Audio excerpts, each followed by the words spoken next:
Welcome to No Nonsense Airbnb. If you're looking to add or delete photos from your Airbnb listing, in this video, I will show you how you can do that in just a few clicks.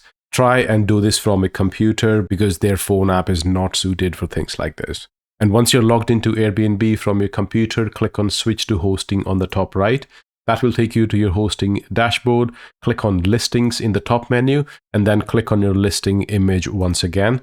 That will open up your listing editor, and by default, it will choose photo tour option on the left, and you will see all your images on the right hand side. Now, if you want to add more photos, you will need to click on this plus icon here and then choose add photos option, and then just choose the photos you want to add. On the other hand, if you want to delete existing photos, click on all photos option here.